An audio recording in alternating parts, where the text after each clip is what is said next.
BBC বাংলার সান্ধ্য অধিবেশন প্রবাহতে আপনাদের স্বাগত। আজ আপনাদের সাথে লন্ডন স্টুডিও থেকে আছি মানসী বড়ুয়া। বাংলাদেশের সর্বশেষ গুরুত্বপূর্ণ আপডেট সংবাদ আপনাকে স্বাগত। শুরুতেই সংবাদ শিরোনাম, পরে বিস্তারিত। প্রথমেই জানাবো আমাদের হাতে থাকা সর্বশেষ গুরুত্বপূর্ণ সবথেকে তাজা আপডেট সংবাদ। আওয়ার দাদু ইজ কামিং, এবার সিলেটে গেম অব থ্রোনসের আদলে জামাতের আমিরের ব্যানার। বাংলাদেশ জামাত ইসলামের আমির ডক্টর শফিকুর রহমানের সিলেট সফরকে কেন্দ্র করে নগর জুড়ে ব্যতিক্রমী ও দৃষ্টি আকর্ষণকারী ব্যানার ফেস্টুন টানানো হয়েছে। অদ্ভুত এবং অভিনব স্লোগান সংবলিত এসব ব্যানার নগরবাসীর মধ্যে ব্যাপক কৌতূহল সৃষ্টি করেছে। এ বিষয়ে খুবই গুরুত্বপূর্ণ সংবাদ জানাবো, সঙ্গেই থাকুন। এরপর জানাবো আগামী ৮ই ফেব্রুয়ারি পর্যন্ত সবাইকে শান্ত থাকার আহ্বান ইনকিলাব মঞ্চের জাবেরের। শরীফ ওসমান হাদি হত্যাকাণ্ডের ঘটনা তদন্তের জন্য আগামী ৮ই ফেব্রুয়ারি জাতিসংঘে চিঠি পাঠাবে অন্তর্বর্তীকালীন সরকার। সেজন্য ৮ই ফেব্রুয়ারি পর্যন্ত সবাইকে শান্ত থাকতে বলেছেন ইনকিলাব মঞ্চের সদস্য সচিব আবদুল্লাহ আল জাবের। আজ ইনকিলাব মঞ্চের ফেসবুক থেকে লাইভে এসে তিনি এসব কথা বলেছেন। এদিকে তারেক রহমানের সঙ্গে জাকসু এবং গোকসু ভিপির সাক্ষাৎ। বিএনপি চেয়ারম্যান তারেক রহমানের সঙ্গে সৌজন্য সাক্ষাৎ করেছেন জাহাঙ্গীরনগর বিশ্ববিদ্যালয় কেন্দ্রীয় শিক্ষার্থী সংসদ জাকসুর ভিপি আব্দুর রশিদ জিতু এবং বিশ্ববিদ্যালয় কেন্দ্রীয় ছাত্র সংসদ গোকসু ভিপি ইয়াসিন আল মিদুল দেওয়ান সহ হল সংসদের বিভিন্ন পর্যায়ের নেতারা তারা ইতিমধ্যেই বিএনপির সঙ্গে যোগ দিয়েছে। জানাবো সাতক্ষীরা সীমান্তে বিপুল পরিমাণ ভারতীয় অস্ত্র ও গুলি জব্দ। সাতক্ষীরা শ্যামনগর সীমান্ত এলাকায় অভিযান চালিয়ে বিপুল পরিমাণ ভারতীয় অস্ত্র এবং গুলি উদ্ধার করেছেন বর্ডার গার্ড অব বাংলাদেশ বিজিবির সদস্যরা। আজ আনুমানিক ২টার দিকে ভারত সীমান্তবর্তী গোলাখালী এলাকায় এই অভিযান চালিয়ে অস্ত্র ও গুলি উদ্ধার করা হয়েছে। আগামী জাতীয় সংসদ নির্বাচনকে তারা টার্গেট করে এই অস্ত্রগুলো দেশে আনছে বলে জানা গেছে। এবং সর্বশেষ জানাবো ভারতের সংসদে বাংলাদেশ নিয়ে আলোচনা, যা বললেন পররাষ্ট্র প্রতিমন্ত্রীরা।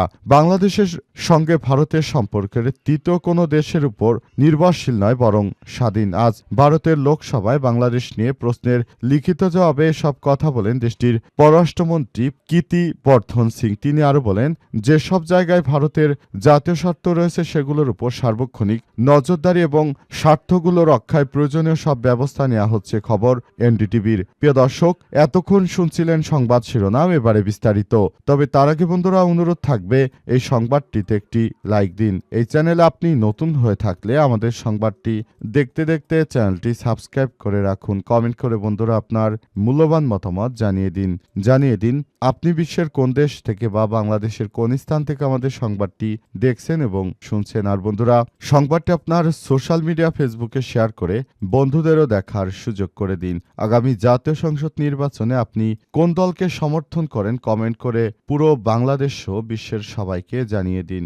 দাড়িপাল্লাকে সমর্থন করে থাকলে কমেন্টে দাড়িপাল্লা, ধানের শীষকে সমর্থন করে থাকলে ধানের শীষ এবং শাপলাকলি কিংবা মামুনুল হকের রিকশা যাকেই সমর্থন করেন ওই প্রতীকের নামটি কমেন্টে লিখে পুরো বিশ্বকে জানিয়ে দিন। এবারে বিস্তারিত।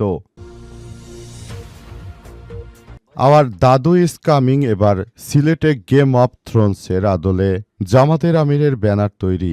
জামাত ইসলামের আমির ডক্টর শফিকুর রহমানের সিলেট সফরকে কেন্দ্র করে নগর জুড়ে ব্যতিক্রমী এবং দৃষ্টি আকর্ষণকারী ব্যানার ফেস্টুন টানানো হয়েছে।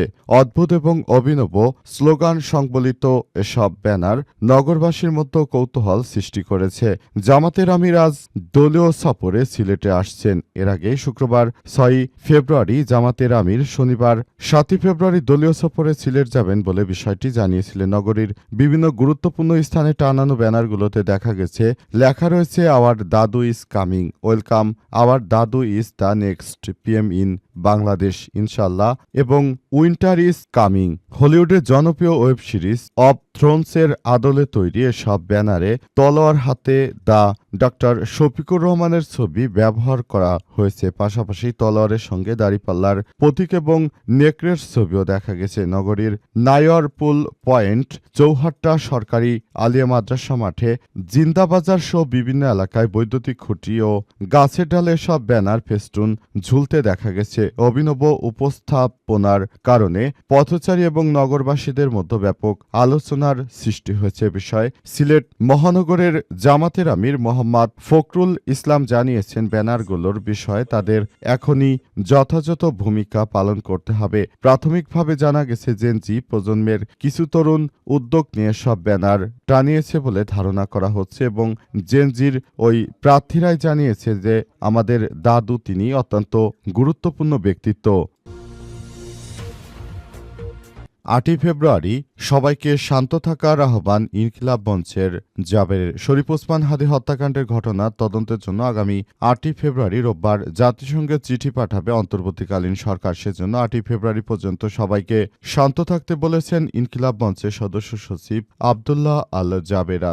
ইনকিলাব মঞ্চের ফেসবুক থেকে লাইভে এসে তিনি এই কথা জানান। আব্দুল্লাহ আল জাবের বলেন, সাধারণ জনগণকে আমরা আহ্বান জানাই, আগামী 8 তারিখ রোববার পর্যন্ত আপনারা ধৈর্য ধারণ করুন। যেহেতু সরকারের পক্ষ থেকে স্পষ্ট বিবৃতি দেওয়া হয়েছে 8 তারিখ তারা জাতিসংঘের কাছে চিঠি প্রেরণ করবে। তার আগে চিঠিতে তারা কি লিখেছে সেটা আমাদের দেখাতে হবে। এটা না দেখে কোনো ধরনের ছলচাতুরি মার্কা চিঠি প্রেরণ করা যাবে না, এটা অবশ্যই আমাদের নিশ্চিত করতে হবে। তিনি আরও জানান, গতকাল থেকে আমরা শহীদ ওসমান হাদি হত্যার সুষ্ঠু তদন্তের জন্য ডক্টর ইউনূসকে জাতিসংঘের কাছে একটি চিঠি প্রেরণের আহ্বান জানিয়ে তার বাসভবনের সামনে অবস্থান করছিলাম। ওসমান হাদির স্ত্রী, তার সন্তান, আমরা পুরো সময় ধরে কিভাবে শান্তিপূর্ণভাবে আমাদের এই দাবিটা আদায় করা যায় সেটা আমরা আমাদের মতো করে এগোচ্ছিলাম। সরকার থেকে আমাদের সঙ্গে যোগাযোগ করতে বলা হয়েছিল।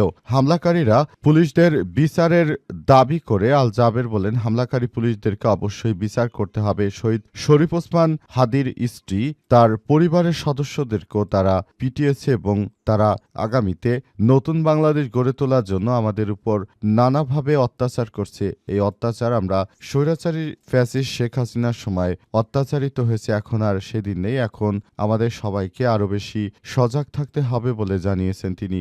জাবের আরও জানিয়েছেন, যারা বাংলাদেশকে ভালোবাসেন, বাংলাদেশকে ধারণ করেন, তারা এই ধরনের কার্যক্রম চালাতে পারে না। আমরা মনে করি এই ধরনের কার্যক্রম মূলত তারা বাংলাদেশটাকে একরকম ধ্বংস করতে চায় এবং তারা আগামীর বাংলাদেশটাকে নিজেদের মতো করে তারা সেভাবে কার্যক্রম চালিয়ে যাওয়ার চেষ্টা করছে বলে বলা হচ্ছে।